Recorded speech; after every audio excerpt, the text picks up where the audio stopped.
مجھے بولنے کے لیے کہا گیا ہے کہ عقیدے کی اور اس تعلق سے جو گمراہیاں موجود ہیں سماج کے اندر ان پر بات کی جائے، لیکن مسئلہ یہ ہے کہ اتنی چیزیں ہیں، ان میں سے کس چیز کو بیان کیا جائے۔ اور جیسے کہ میں نے شروع میں کہا کہ اصل بیماری ہماری یہ ہے کہ ہمیں صحیح دین کا علم نہیں ہے۔ اگر صرف صحیح عقیدے کا کوئی بیان کر دے تو یہی بہت بڑی خدمت ہو جائے گی، یہی بہت بڑی خدمت ہو جائے گی کہ صحیح عقیدہ اور صحیح منہج کیا ہے۔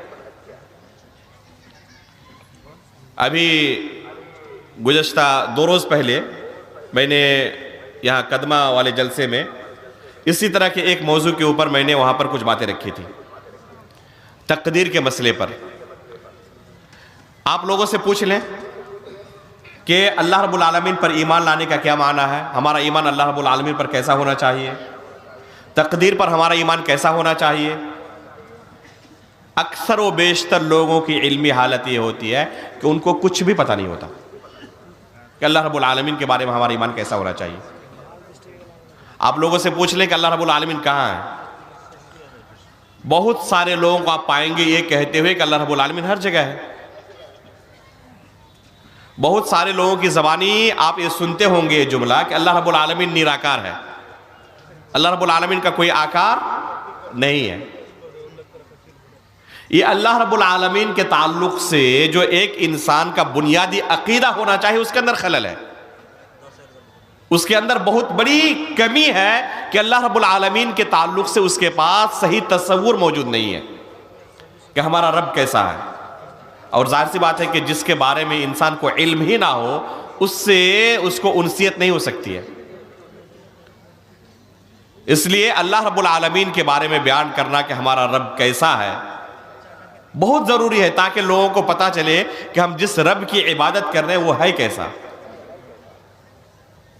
اللہ رب العالمین کے تعلق سے اگر معلومات حاصل کرنی ہو تو اس کا فقط اور فقط ایک ہی طریقہ ہے، وہ کیا کہ قرآن و حدیث میں اللہ رب العالمین کے تعلق سے جو چیزیں بیان ہوئی ہیں ان چیزوں پر ہم ایمان رکھیں، ان چیزوں کے بارے میں پہلے جانکاری حاصل کریں اور ہم ایمان رکھیں اسی طرح۔ اس کے علاوہ کوئی دوسرا طریقہ نہیں ہے، نہ ہم اس دنیا میں اللہ رب العالمین کو دیکھ سکتے ہیں اور نہ اللہ رب العالمین کی طرح کوئی چیز ہے جس سے اس کی تشبیہ دے سکتے ہیں۔ لیس کمثلہ شیء وہو السمیع البصیر، کہ اللہ رب العالمین کی طرح کچھ بھی نہیں ہے، اور اللہ رب العالمین سننے والا ہے، اللہ رب العالمین دیکھنے والا ہے۔ اب غور کریں کہ اس آیت میں اللہ تعالیٰ نے کیا فرمایا، لیس کمثلہ شیء، کہ اللہ رب العالمین کی طرح کچھ بھی نہیں ہے۔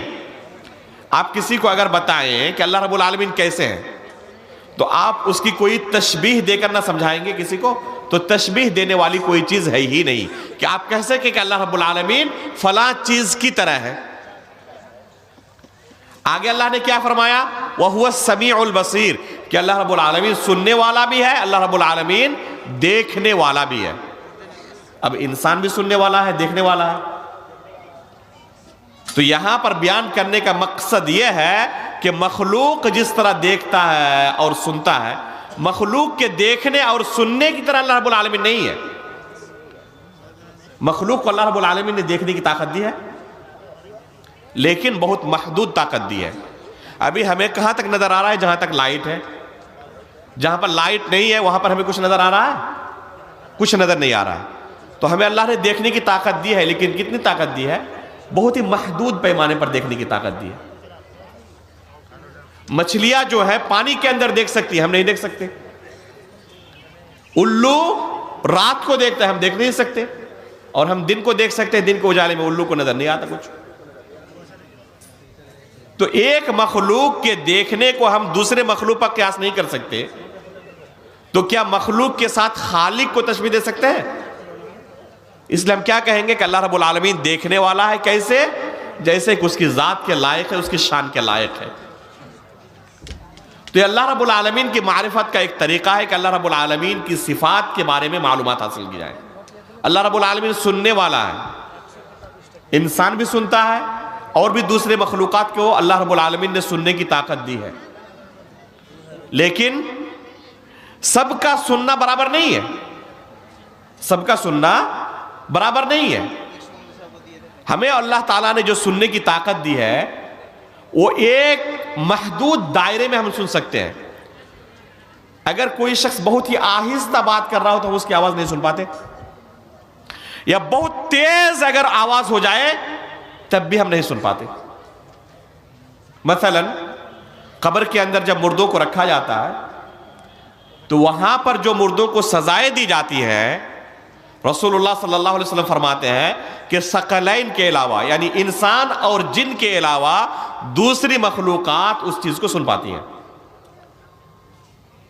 ان کو جو عذاب دیا جاتا ہے اسے ہم قریب رہنے کے باوجود سن نہیں پاتے، کیونکہ ہمارے پاس جو سننے کی طاقت ہے وہ کتنی ہے، اس سے کہیں ہائی وولٹیج ہے وہ، اس لیے ہمارے کانوں میں وہ چیز ٹکراتی ہی نہیں ہے۔ آپ نے بسا اوقات دیکھا ہوگا گائے بھینس وغیرہ کو کہ بدک جاتے ہیں اچانک، ہو سکتا ہے اللہ عالم، ہم نہیں کہہ سکتے، ہو سکتا ہے کہ انہیں سنائی دے رہا ہو کچھ، لیکن انسانوں کو، جنوں کو اللہ تعالیٰ نے یہ طاقت نہیں دی ہے سننے کی۔ بہت تیز آواز میں کوئی بولنے والا ہو تب بھی نہیں سن پاتے، بہت آہستہ بولنے والا ہو تب بھی نہیں سن پاتے، لیکن اللہ رب العالمین دلوں کے اندر کھٹکنے والی باتوں کو بھی سن سکتا ہے، جانتا ہے۔ انہ علیم بذات الصدور، کہ اللہ رب العالمین دلوں کے اندر کھٹکنے والی باتوں کو بھی جانتے ہیں۔ یہ طاقت اللہ رب العالمین کے علاوہ کسی کے پاس ہے؟ یہ طاقت اللہ رب العالمین کے علاوہ کسی کے پاس نہیں ہے۔ لیکن افسوس کی بات ہے کہ بہت سارے لوگ یہ طاقت اللہ رب العالمین کے علاوہ دوسروں کو دیے ہوئے ہیں۔ چنانچہ جب مصیبت کے اندر گرفتار ہوتے ہیں تو کس کو پکارتے ہیں؟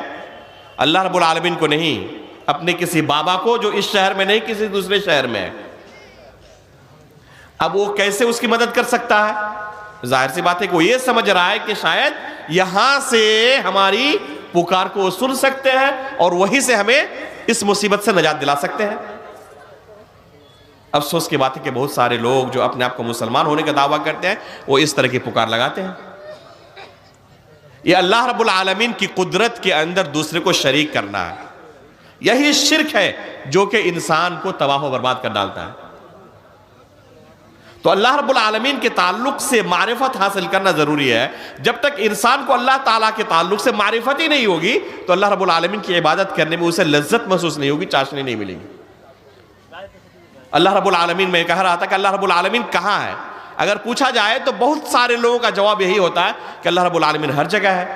کچھ لوگ کیا کہتے ہیں کہ اللہ رب العالمین ہمارے دلوں کے اندر ہے۔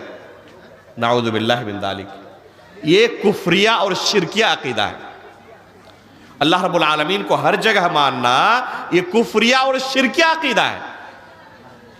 اس وجہ سے رسول اللہ صلی اللہ علیہ وسلم نے ایک نہیں بے شمار احادیث کے اندر اسی عقیدوں کو لوگوں کے ذہن میں راسخ کیا۔ اللہ رب العالمین نے قرآن کریم کے اندر بے شمار آیتیں نازل کی جس سے اس عقیدے کی تردید کی۔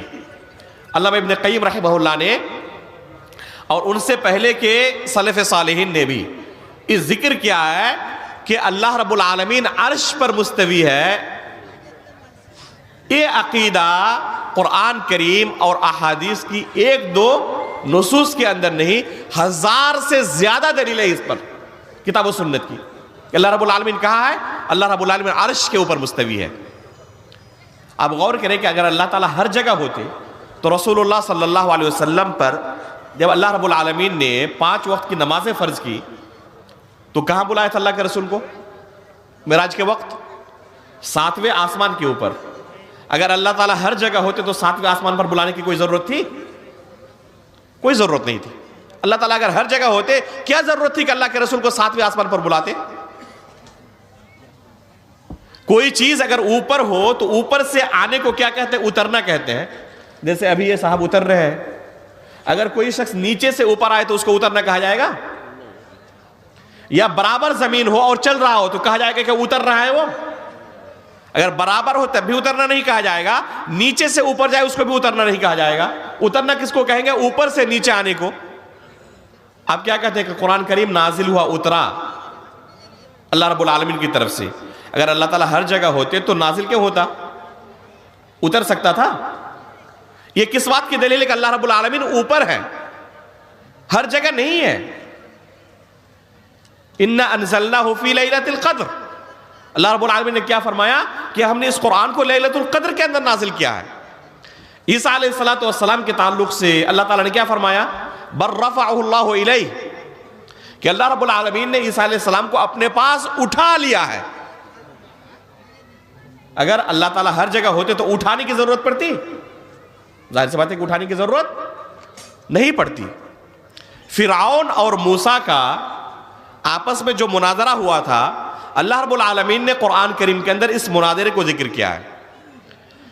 فرعون موسیٰ علیہ السلام سے کہہ رہا ہے، بلکہ اپنے وزیر حامان سے کہہ رہا ہے، یا حامان ابن لی صرحا لعلی ابلغ الاسباب اسباب السماوات لاطلع الى الہ موسیٰ وانی لاظنہ کاذبا، کہ حامان ایک لمبی سیڑھی بناؤ، میں اوپر چڑھ کر موسیٰ کے رب کو دیکھنا چاہتا ہوں، لاطلع الى الہ موسیٰ، تاکہ جا کر دیکھوں کہ موسیٰ کا رب ہے کہاں۔ یہ موسیٰ علیہ السلام ہمیشہ کہتے رہتے کہ اللہ رب العالمین آسمان کے اوپر ہے، ساتویں آسمان کے اوپر ہے، عرش کے اوپر ہے، تو میں دیکھنا ہی چاہتا ہوں کہ اللہ تعالیٰ ہے کہاں، موسیٰ کا رب ہے کہاں۔ آگے کیا کہہ رہا ہے فرعون؟ وَإِنِّي لَأَظُنُّهُ كَاذِبًا، حالانکہ میں موسیٰ علیہ السلام کو جھوٹا تسلیم کرتا ہوں، اللہ رب العالمین آسمانوں کے اوپر نہیں ہے۔ نعوذ باللہ من ذالک۔ جو بھی کوئی کہتا ہے کہ اللہ رب العالمین آسمانوں کے اوپر، عرش کے اوپر نہیں ہے، وہ کس کے عقیدے کی اتباع کر رہا ہے؟ فرعون کے عقیدے کی اتباع کر رہا ہے۔ اور موسیٰ علیہ السلام کا عقیدہ کیا تھا؟ کہ اللہ رب العالمین کہاں پر ہے؟ عرش کے اوپر ہے۔ ایک خاتون ایک راستے سے گزر رہی تھی اللہ کے رسول صلی اللہ علیہ وسلم کے سامنے سے، ایک صحابی آئے اور انہوں نے کہا کہ اللہ کے رسول مجھے ایک لونڈی آزاد کرنی ہے۔ اللہ کے رسول نے اس خاتون کو بلایا اور اس کا امتحان لیا کہ یہ مسلمان ہے یا کافر ہے۔ اس سے اللہ کے رسول نے صرف 2 سوال کیا، پوچھا، یہ ٹیسٹ لے رہے ہیں اللہ کے رسول کہ وہ مسلمان ہے یا کافر ہے، یعنی جو کفار اور مشرکین کا عقیدہ ہے ابھی بھی اسی پرانے عقیدے پر باقی ہے، یا اس عقیدے کو چھوڑ کر اسلام کا عقیدہ اختیار کر چکی ہے۔ اللہ کے رسول نے پہلا سوال کیا، این اللہ، اللہ رب العالمین کہاں ہے؟ فوراً وہ خاتون آسمان کی طرف اشارہ کرتے ہوئے کہتی ہے کہ اللہ رب العالمین آسمانوں کے اوپر ہے۔ اللہ رب العالمین کے تعلق سے امتحان میں پاس ہو گئی۔ دوسرا سوال اللہ کے رسول صلی اللہ علیہ وسلم کے بارے میں پوچھا، من انا، میں کون ہوں؟ فرماتی ہیں انت رسول اللہ، آپ اللہ کے رسول ہیں، جو رب آسمانوں کے اوپر ہے آپ اس کے رسول ہیں۔ اللہ کے رسول نے فوراً کہا، اعتقها فإنها مؤمنہ، اس لونڈی کو تم آزاد کر سکتے ہو، یہ مؤمنہ خاتون ہے، مؤمنہ لونڈی ہے۔ صرف 2 سوالوں کی بنا پر اللہ کے رسول صلی اللہ علیہ وسلم نے اس خاتون کے بارے میں کیا حکم دیا کہ یہ لونڈی مؤمنہ ہے۔ تو یہ کیا پتا چلا اس سے کہ اللہ رب العالمین کہاں ہے؟ اللہ رب العالمین عرش کے اوپر ہے۔ اور ایک عام عورت کو اللہ کے رسول کا سوال کرنا اس بات کی دلیل ہے کہ یہ مسئلہ ایک عام شخص کو بھی پتا ہونا چاہیے۔ وہ عورت ایک لونڈی تھی، ایک عام عورت تھی، کوئی معروف عالمہ نہیں تھی۔ اس عورت کو بھی اس سوال کا جواب پتا تھا اور اللہ کے رسول نے اس سے امتحان لیا۔ یہ اس بات کی دلیل ہے کہ اس سوال کا جواب ایک عام شخص کو بھی ہونا چاہیے۔ لیکن افسوس کی بات ہے کہ آج مسلم معاشرے کے اندر کتنے لوگ ایسے ہیں جو اس باطل عقیدے کو اختیار کیے ہوئے ہیں۔ اس لیے صحیح عقیدہ کیا، اللہ رب العالمین کہاں ہے؟ اللہ رب العالمین عرش کے اوپر ہے، 7 آسمان کے اوپر، عرش کے اوپر اللہ رب العالمین مستوی ہے۔ لیکن وہاں پر ہونے کے باوجود بھی اللہ رب العالمین ہر چیز کے بارے میں جانتے ہیں، یہاں تک کہ دلوں کے اندر کھٹکنے والی باتوں کو بھی اللہ رب العالمین جانتے ہیں۔ اسی طرح اللہ رب العالمین کو نیراکار کہنے کا عقیدہ ہے۔ بہت سارے لوگ اللہ رب العالمین کو کیا کہتے ہیں کہ اللہ تعالیٰ نیراکار ہے۔ میرے بھائیو، اللہ رب العالمین کی صفات ہے، اللہ رب العالمین کی شان کے لائق ہے۔ اللہ رب العالمین کے بارے میں خود اس نے بیان کیا ہے قرآن کریم کے اندر کہ اللہ رب العالمین کے ہاتھ ہیں، اللہ رب العالمین کی آنکھ ہے، اللہ رب العالمین کا قدم ہے، کمر کے بارے میں حدیث کے اندر آیا ہے۔ تو اس طرح اللہ رب العالمین کی متعدد صفات کے بارے میں آیا ہے۔ سورہ کے بارے میں اللہ رب العالمین کی صورت ہے، اس کے بارے میں حدیث کے اندر آیا ہے۔ تو اللہ رب العالمین کی صورت کا انکار کرنا یہ مسلمانوں کا عقیدہ نہیں ہے۔ اللہ رب العالمین کی صورت ہے، لیکن کیسے ہے وہ اللہ تعالیٰ کو بہتر علم ہے۔ اللہ رب العالمین کی شان کے لائق ہے.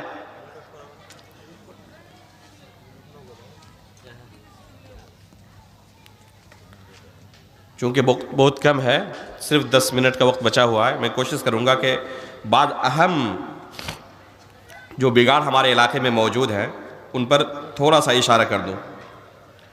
ایک مسئلہ جادو کا ہے.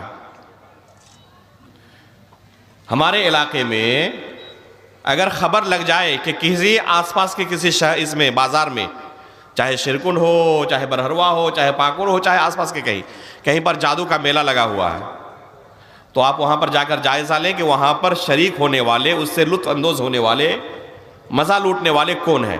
آپ پائیں گے کہ ہمارے ہی مسلمان حضرات وہاں پر جا کر لطف اندوز ہو رہے ہیں. میرے بھائیو، جادو سیکھنا، جادو کرنا کفر ہے.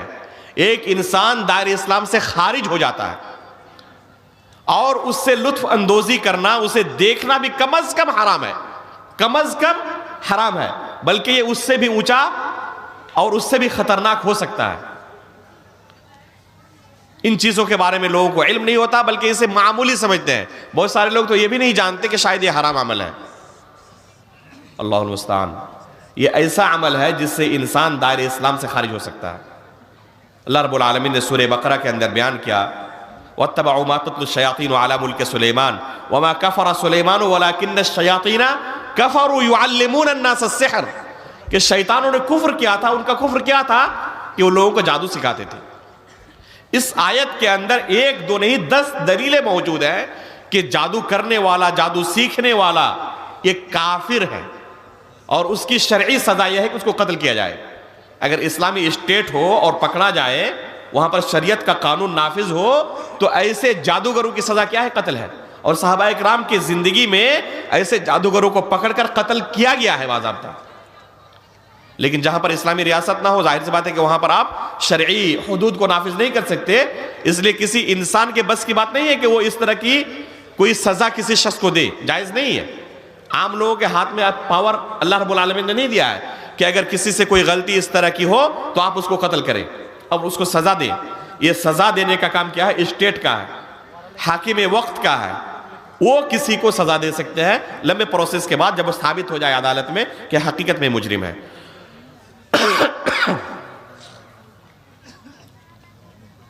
کچھ لوگوں نے سوال کیا تھا کہ بعض لوگ ایسے ہیں جو جن کو بوتل میں بند کر دیتے ہیں، یہ طریقہ کیا ہے؟ تو میرے بھائیو، یہ طریقہ بھی شیطانی طریقہ ہے. یہ طریقہ شیطانی طریقہ ہے. اس طریقے سے بچنا چاہیے.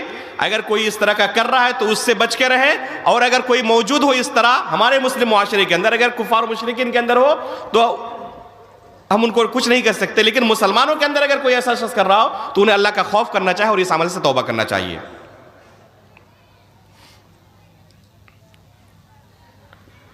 کچھ لوگوں نے کہا کہ کچھ جماعتیں ہمارے یہاں، جماعت اہل حدیث کے علاوہ بھی ایکٹیو ہیں، ان کے تعلق سے کچھ معلومات ضرور آپ فراہم کریں.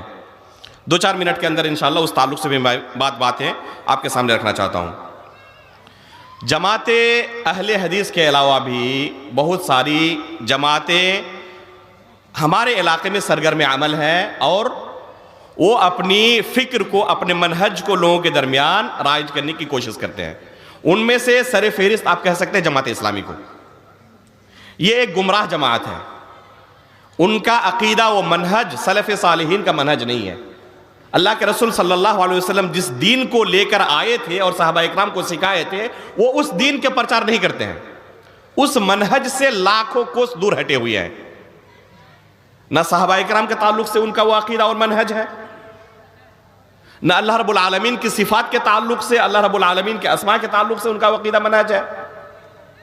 اس لیے ایسے لوگوں کی مجلسوں سے دور رہا کریں.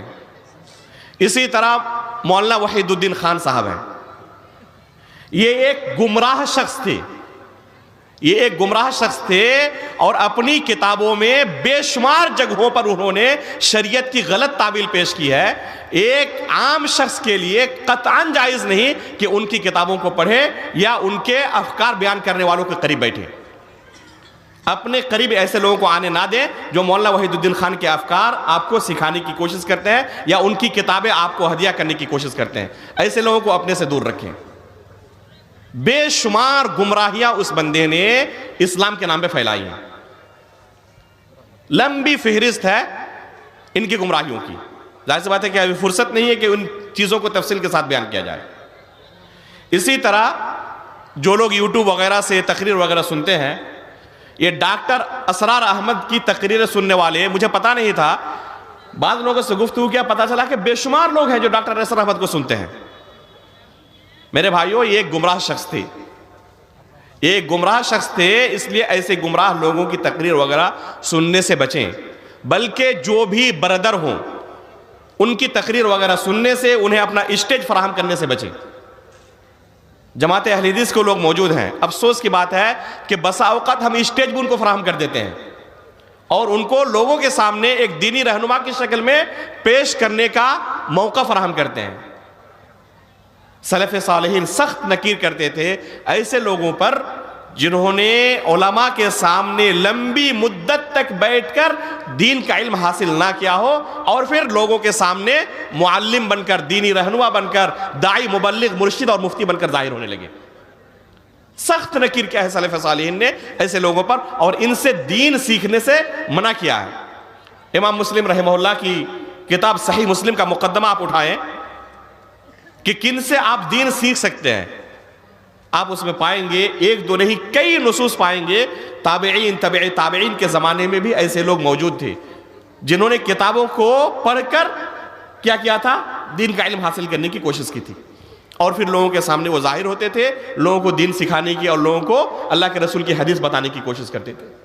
کہا جاتا کہ ان سے علم نہ لو, یہ اس لائق نہیں ہے کہ آپ ان کو یہ مقام دیں. اگر ان کو شوق ہے لوگوں کو دین سکھانے کا تو پہلے جا کے خود سیکھیں. ظاہر سی بات ہے کہ جو خود اناڑی ہو وہ لوگوں کو کیا سکھائے گا, وہ اپنے ذہن سے جو سمجھے گا اسلام وہی آپ کے سامنے پیش کرے گا, جس کا حقیقت میں کتاب و سنت سے کوئی تعلق نہیں ہوگا. اس لیے ایسے لوگوں سے دور رہا کریں. علماء اکرام کو بلائیں جن کے پاس کتاب و سنت کا علم ہے, جو حقیقت میں علماء ہیں. لیکن افسوس کی بات ہے کہ لوگ ایسے لوگوں کی بات نہیں سننا چاہتے. کن کی بات سننا چاہتے ہیں؟ جو گا کر تقریر کریں گے, چاہے دین کے نام پہ آپ کو کچھ بھی سکھائیں, قصے کہانیاں بیان کریں گے, سفر کے قصے کیا ہوئے پولیس والے کے ساتھ, جج کے ساتھ اور فلاں کے ساتھ کیا قصے ہوئے, لمبا قصہ آپ سنتے رہے 2 گھنٹے تک. قرآن و حدیث نام کی کوئی چیز نہیں ملے گی. چونکہ پبلک کی طرف سے ڈیمانڈ انہی کی ہوتی ہے, اس لیے جو منتظمین ہوتے ہیں اجلاس کے مجبور ہوتے ہیں, ان کو بھی چندہ کرنا رہتا ہے. جب پبلک نہیں آئے گی تو چندہ کون دے گا؟ اس لیے بھی ایسے لوگوں کو بلاتے ہیں جس سے بھیڑ اکٹھی کی جائے. اور یہ سب کچھ کس کے نام پہ ہوتا ہے؟ دین کے نام پہ ہوتا ہے. بیچ میں ذبح کون ہوتا ہے؟ قربانی کس کی ہوتی ہے؟ قربانی دین کی ہوتی ہے. اس لیے میرے بھائیوں, سلف صالحین کا جو منہج تھا, اللہ کے رسول صلی اللہ علیہ وسلم جو دین چھوڑ کر گئے تھے, اور قبر میں جب انسان کو پوچھا جائے گا نا, ما دینک, تمہارا دین کیا تھا, تو اس سے کون سا دین مراد ہے؟ اللہ کے رسول صلی اللہ علیہ وسلم جو دین لے کر آئے تھے اللہ کی طرف سے, جو دین اللہ کے رسول صلی اللہ علیہ وسلم صحابہ کرام کے درمیان چھوڑ کے گئے تھے, اگر اس دین پر آپ نے عمل کیا, آپ کا دین وہی رہا جو اللہ کے رسول دے کر گئے تھے, تب قبر کے اندر آپ کا جواب صحیح ہوگا. اور اس دین کے اندر آپ نے کچھ ہٹا دیا, کچھ بڑھا دیا, کسی سے بھی دین اخذ کر لیا اور کوکٹیل بن گیا آپ کا, اس میں کچھ صحیح چیزیں بھی ہیں, کچھ غلط چیزیں بھی آ گئی ہیں, تو ظاہر سی بات ہے کہ اسی دین پر آپ عمل کریں گے اور اسی پر آپ کا خاتمہ ہوگا. اس لیے اپنے دین کی حفاظت کریں, اپنے دین کی حفاظت کریں, اپنے عقیدے کی, منہج کی حفاظت کریں, توحید کی حفاظت کریں. اللہ رب العالمین سے ہم دعا کرتے ہیں کہ اللہ رب العالمین آخری سانس تک ہمیں صحیح عقیدے پر, توحید پر, منہج سلف پر باقی رہنے کی توفیق عطا فرمائے. ایمان کی حالت پر ہماری وفات ہو اور نبیین, صدیقین, شہداء و صالحین کے ساتھ ہمارا حشر ہو. آمین. تقبل رب العالمین. وصلی اللہ علی نبینا محمد.